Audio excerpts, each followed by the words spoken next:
नमस्कार, आप सभी का स्वागत है हमारे खास शो बाजार इस हफ्ते में। और मैं हूं आंचल गुलाटी गुम्बा और इस शो में हम आपको बताते हैं कि कैसे रही बाजार की पूरे हफ्ते की चाल। और ग्लोबल मार्केट की अगर हम बात करें तो उसकी कमजोरी का असर हमने भारतीय बाजारों पर पूरे हफ्ते देखा। मगर शुक्रवार का जो लास्ट ट्रेडिंग सेशन था, जो 5 दिनों से जारी तेजी थी, उस पर विराम लगा। और अब जो आखिरी कारोबारी सत्र यानी शुक्रवार था, निफ्टी 293 अंक टूटकर 24,717 और सेंसेक्स 885 अंक टूटकर 80,981 पर बंद हुआ। दरअसल अमेरिकी बाजार में जो जॉब डेटा आया वो थोड़ा कमजोर था, जिसके बाद से मंदी को लेकर संभावनाएं बढ़ गई। हालांकि रेट कट की उम्मीद भी फेड की तरफ से है और अमेरिकी बाजार उसका कहीं ना कहीं इंतजार कर रहा है, इसलिए जोरदार बिकवाली देखने को मिली। इन सब मुद्दों पर हम करेंगे चर्चा और किस तरह से जो तमाम फैक्टर्स हैं उनको लेकर बात होगी। आने वाले हफ्ता कैसे रहने वाला है, अगर आप जानना चाहते हैं शेयर मार्केट का हाल और कैसे रहने वाली स्टॉक्स और सेक्टर्स की चाल, कहाँ निवेश करना होगा मुनाफे का सौदा और कौन सा सेक्टर आपको देगा बेहतरीन रिटर्न, इन तमाम सवालों के जवाब देने के लिए कुछ ही देर में हमारे साथ मार्केट विशेषज्ञ जुड़ेंगे। और लेकिन उनका तारुफ कराने से पहले हम आपको नंबर्स बता दें जिन पर आप कॉल कर सेक्टर स्पेसिफिक जानकारी ले सकते हैं। जो नंबर्स है वो हैं 23387031 और दूसरा नंबर है 23097670। आप इन दोनों नंबर्स पर कॉल करके जानकारी ले सकते हैं। तो जो बेहद खास मेहमान हमारे साथ इस वक्त जुड़े हुए हैं उनसे आपका तारुफ कराते हैं। एनसी महेश्वरी साहब, जाने माने स्टॉक एनालिस्ट हैं, आपका बहुत बहुत स्वागत है महेश्वरी जी। और साथ ही साथ गौरंग शाह जी भी जुड़ गए हैं, स्टॉक एनालिस्ट है। दोनों का ही बहुत बहुत स्वागत है हमारे इस खास शो में। पहला सवाल महेश्वरी जी यही कि अमेरिकी बाजारों की मंदी का असर भारतीय बाजारों पर भी पड़ता हुआ नजर आ रहा है। हालांकि अगला हफ्ता अगर हम देखें तो काफ़ी इंपॉर्टेंट है, क्योंकि आरबीआई अपनी पॉलिसी जो है उसको भी अनाउंस करने वाला है। उस लिहाज से किस तरह का एक्शन आप एक्सपेक्ट कर रहे हैं भारतीय शेयर बाजार में? महेश्वरी जी। हाँ, देखिए, पोस्ट बजट जबकि हमने एक बहुत अच्छा बजट देखा जिसने हमारे विकसित भारत को एक गतिशील बजट प्रदान किया। उसके चलते हुए जो मार्केट इसमें बड़ा सेगमेंटेड है, सेगमेंटेड इन द सेंस कि जो माइक्रो फैक्टर्स और जो मैक्रो फैक्टर्स हैं, शायद उसमें बड़ा विरोधाभास है, जिसके चलते हुए नेक्स्ट वीक मुझे लगता है मार्केट पे प्रेशर बना रहेगा। अगर हम यूएसए की बात करें, जिस तरह का वहाँ डेटा आया, वीक डेटा था थोड़ा, तो उससे हमें एक पॉजिटिव चीज है कि शायद रेट कट के अब चांस ज्यादा हो गए, बिकॉज प्रेजेंट की जो टर्म है, उनकी जो टर्म है वो भी खत्म होने वाली है। जाते जाते जी। वो लगता है कि मार्केट को सुधार के लिए प्रोबेबली एक रेट कट हो सकता है। अगर हम जापान की बात करें तो उन्होंने इतने लंबे सालों के बाद अपना 0.25% रेट में, बल्कि जो जीरो रेट था उसको इंक्रीज कर दिया। और जहाँ पे इस तरह की क्रॉस ब्रीजिंग हो रही थी, जहाँ पे खाली इंटरेस्ट रेट पे प्ले हो रहा था, तो मुझे लगता है कुछ पैसा जो जापान का कुछ मार्केट्स में लगा हुआ था, probably it can go back. तो थोड़ा सा इंटरनेशनल जो प्रेशर है वो मुझे लगता है मार्केट में रहेगा। अपने भी कुछ अगर हम लोकल फैक्टर्स की बात करें, जो इंक्रीज टैक्सेशन है, चाहे वो इंक्रीज ट्रांजेक्शन कॉस्ट है या इंक्रीज टैक्सेशन है, उसका भी जब तक मार्केट उसको पूरी तरह से ऑब्जॉर्व नहीं कर लेती है, मुझे लगता है उसका भी मार्केट पे प्रभाव रहेगा। लेकिन अगर हम ओवरऑल बात करें, लॉन्ग ट्रेंड की बात करें, तो मानसून बहुत अच्छा है। क्रूड की अगर आप प्राइस देखें, बड़ी स्टेबल बनी हुई है। और इस बजट ने बहुत नई चीजें दी हैं। अगर हम बात करें, इवन श्रम फाइनेंसिंग की बात करें, श्रम फार्मिंग की बात करें, अगर हम स्पेशल फंड्स की बात करें जो कि मत्स्य पालन के लिए दिया गया है, अगर हम जियो टैगिंग की बात करें, अगर हम लाइफ इंश्योरेंस की बात करें, ये 3-4 सेक्टर ऐसे थे जो पिछले 1-2 साल से इतने ज्यादा परफॉर्म नहीं कर रहे थे। तो मुझे लगता है ऐसे जैसे हम आगे डिस्कस करेंगे, तो इस बजट ने कुछ नए सेक्टर्स में भी एक रुझान है, एक जो इंटरेस्ट है उसको काफी अच्छे क्रिएट कर। शाह साहब, खास तौर पर क्योंकि इस बार गवर्नर साहब इन्फ्लेशन को लेकर क्या बोलते हैं गौरंग जी, उस पर नजरें रहने वाली है। और हमने देखा कि एफआईआईज ने करीबन 5,500 करोड़ से ज़्यादा की बिकवाली की है बीते हफ्ते। क्या लगता है इन्फ्लेशन को लेकर किस तरह का आउटलुक इस बार आरबीआई पॉलिसी में नजर आ सकता है? धन्यवाद अंशुल जी, आपका सभी को प्रणाम और शुभ प्रभात हमारे तरफ से। तो पिछले 8 क्रेडिट पॉलिसी में अंशुल जी, मॉनेटरी पॉलिसी कमेटी ने ये बयान दिया है कि परिस्थिति में सुधार हो रहा है। महंगाई दर धीरे धीरे करके जो नियंत्रण रेखा है उसके करीब आ रही, जो कि 4% के आसपास रखी हुई है आरबीआई ने। ब्याज दरों में कोई बदलाव नहीं हुआ है। जो ब्याज दर थी वही रखी हुई है। और विकास दर को लेकर के गवर्नर साहब ने कई बार टिप्पणी करी है कि जिस स्तर पर हमारा देश भारतवर्ष है और आने वाले भविष्य में जिस स्तर पर विकास दर को लेकर के प्रगति होगी, तो वहां पर अब जो आंकड़ा है वो भी काफी सकारात्मक है। तो क्रेडिट पॉलिसी को लेकर के हमारा आकलन ये कहता है कि ये 9वीं बार होगा शायद कि विराम लेंगे और आंकड़े पर निर्भर होगा आने वाले भविष्य में कि क्या ब्याज दरों में कटौती होनी चाहिए या नहीं होनी चाहिए। बढ़ोतरी तो बहुत दूर की बात होगी क्योंकि परिस्थिति में निरंतर सुधार हो रहा है। और हमारा ये भी आकलन है कि शायद इस वर्ष 2024 के अंत तक, यानी कि दिसंबर 2024 या फिर जनवरी, फरवरी, मार्च 2025 में शायद आपको ब्याज दरों में कटौती आती हुई दिखाई देगी। अगर महंगाई दर जो नियंत्रण रेखा है, जो सीमा है 4% के आसपास की, उसके तरफ जाता है या उसके नीचे जाता है।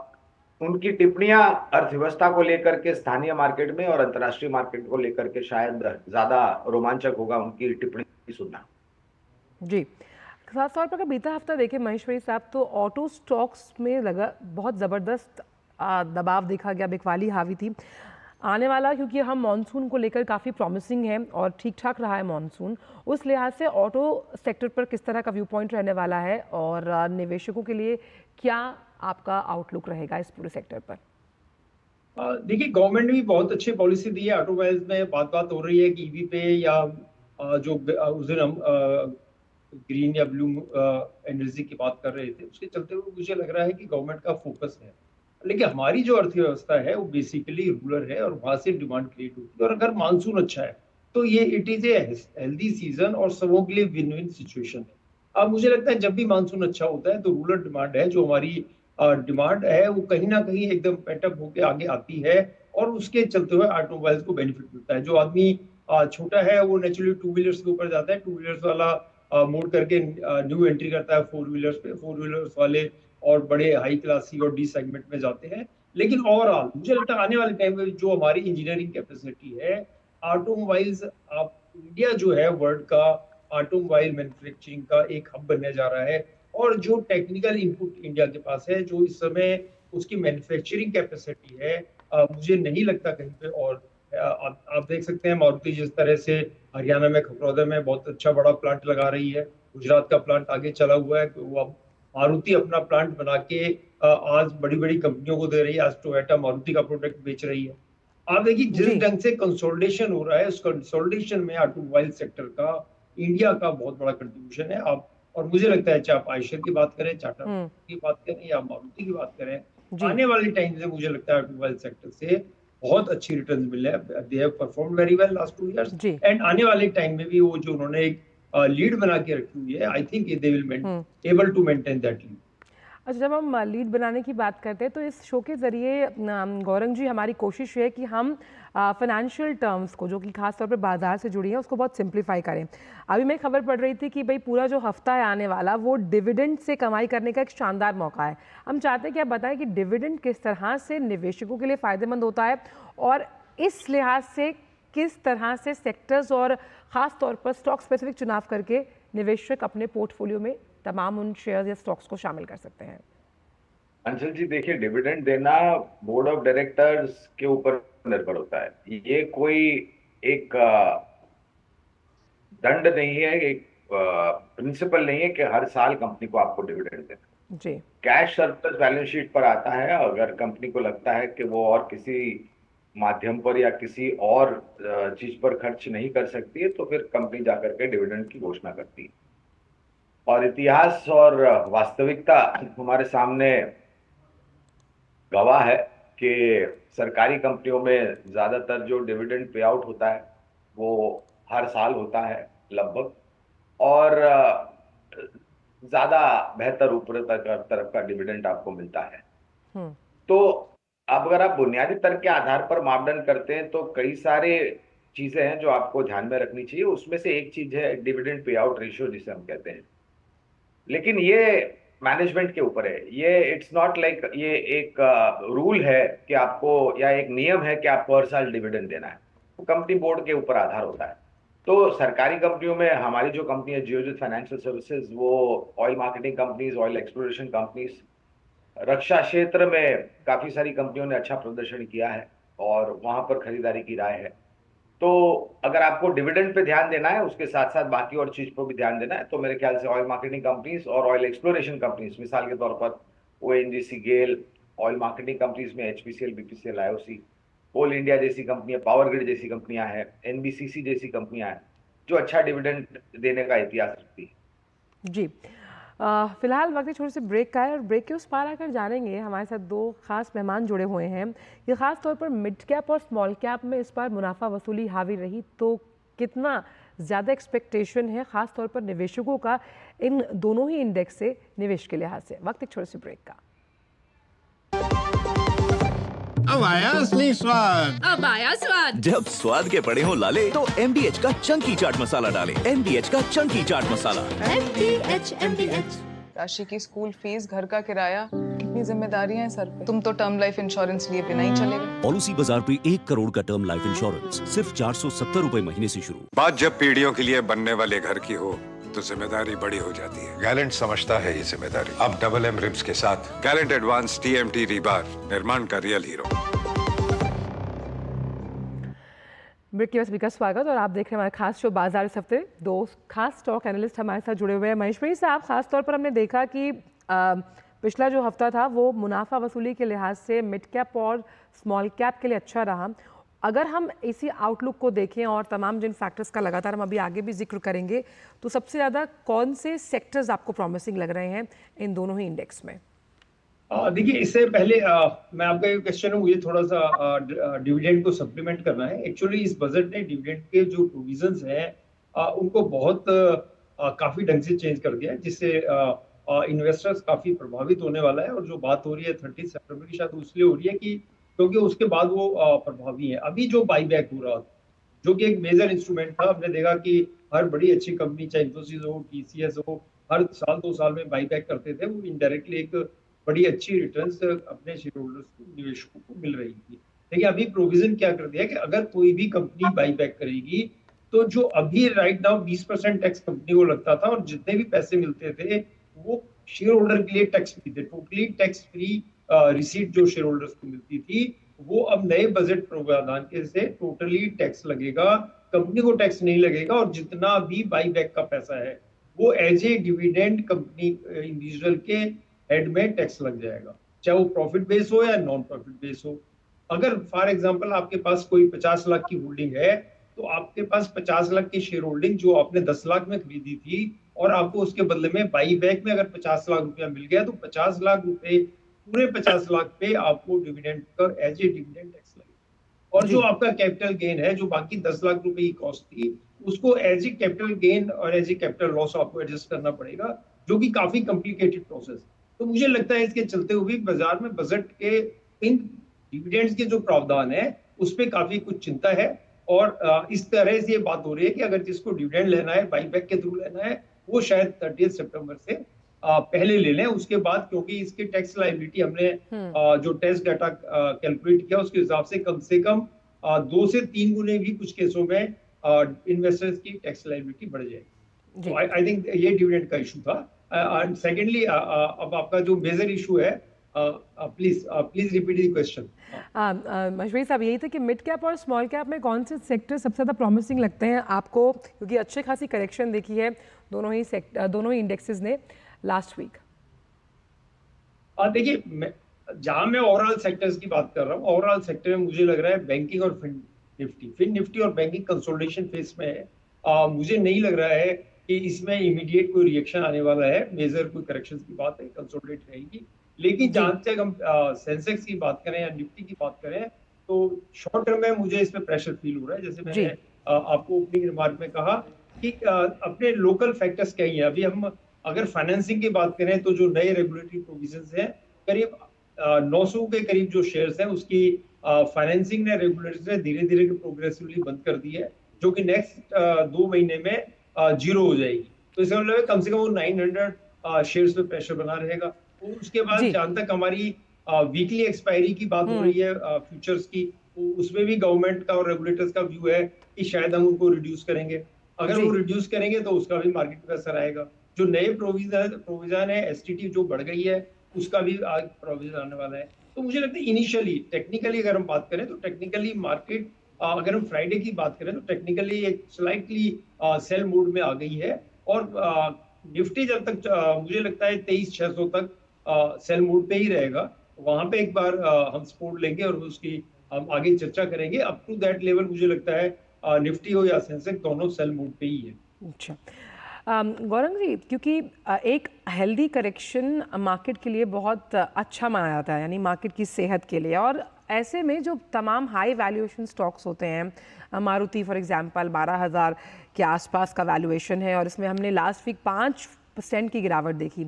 ये निवेशकों को बहुत अट्रैक्ट करता है कि भाई अगर बहुत बड़े वैल्यूएशन के स्टॉक्स मेरे पोर्टफोलियो में नहीं है, एक अच्छी करेक्शन आई, मैंने तुरंत उस स्टॉक को अपने पोर्टफोलियो में डाल लिया।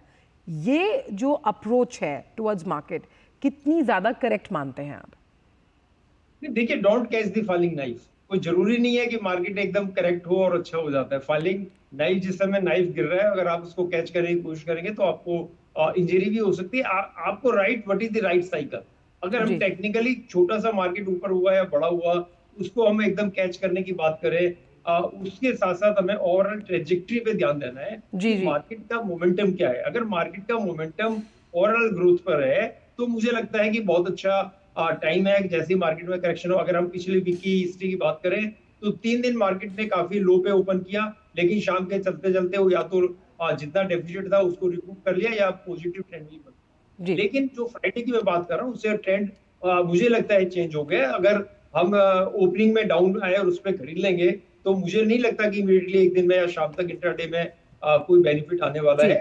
हमें let be very clear about the trajectory कि अभी हम कंसोलिडेशन फेज पे या ग्रोथ फेज पे। मुझे नहीं लग रहा कि नेक्स्ट वीक 10 डेज हम एकदम से ग्रोथ फेज पे आने वाले हैं।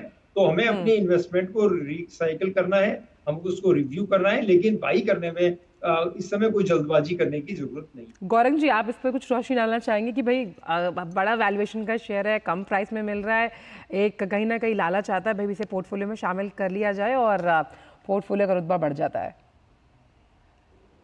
देखिए, कंपनी के काम के ऊपर ध्यान देना चाहिए, ना कि दाम के ऊपर।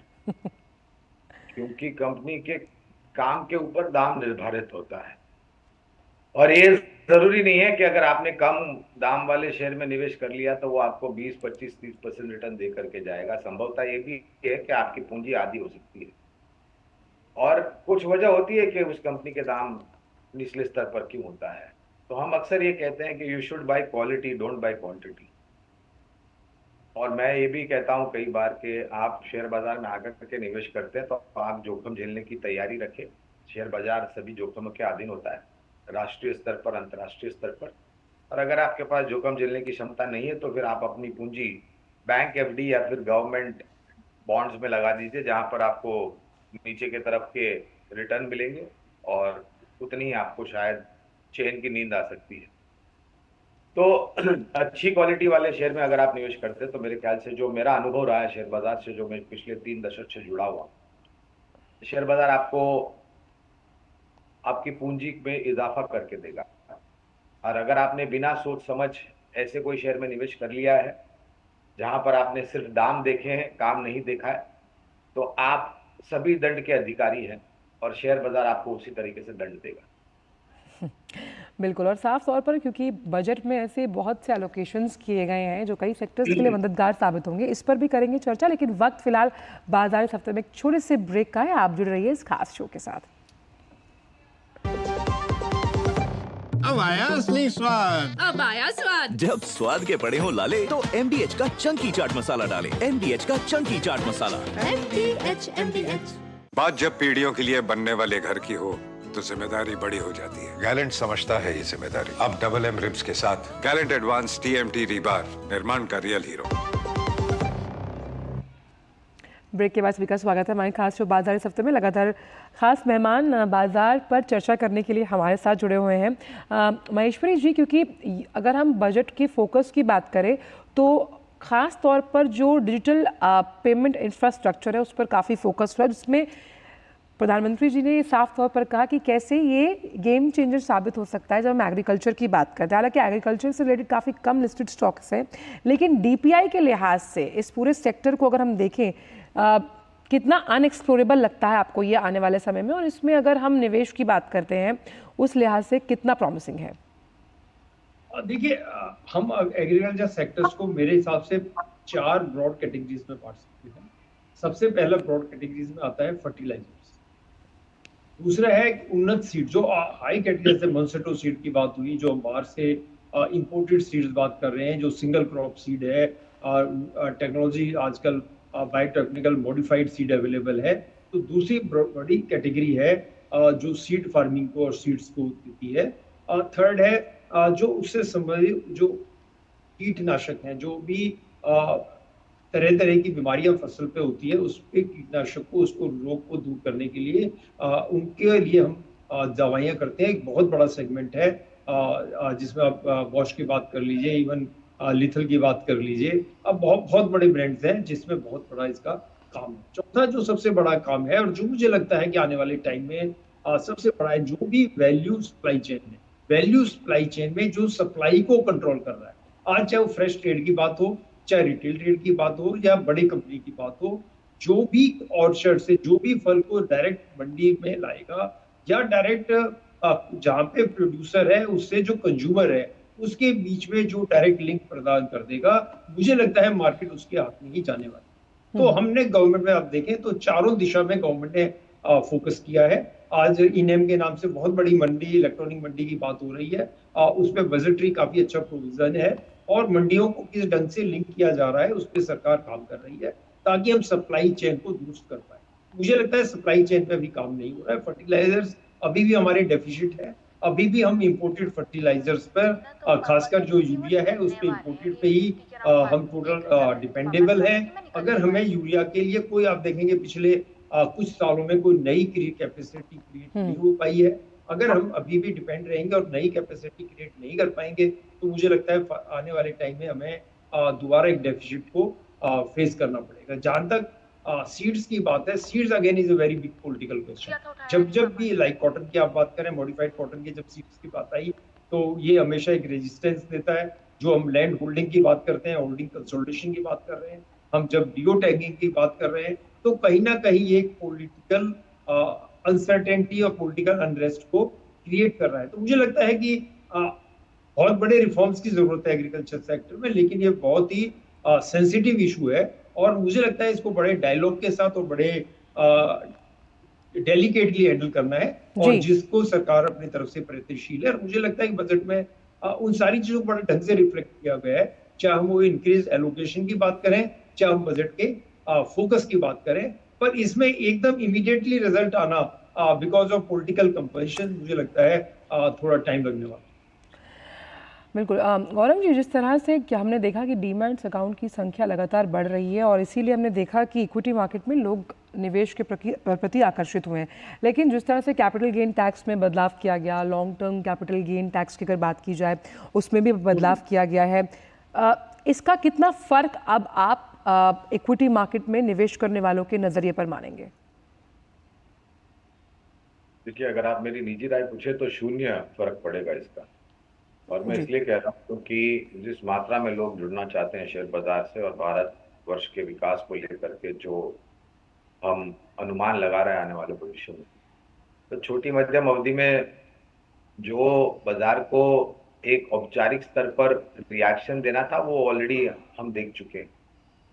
अब वो एक इतिहास हो चुका है और वास्तविकता ये भी है अंचल जी कि आने वाले 6 महीनों में और एक बजट 1 फरवरी 2025 में देखेंगे और शायद वहां पर जो बदलाव या फिर जो नीतियां स्थापित करना है जमीनी स्तर पर वो माननीय वित्त मंत्री जी करेंगे।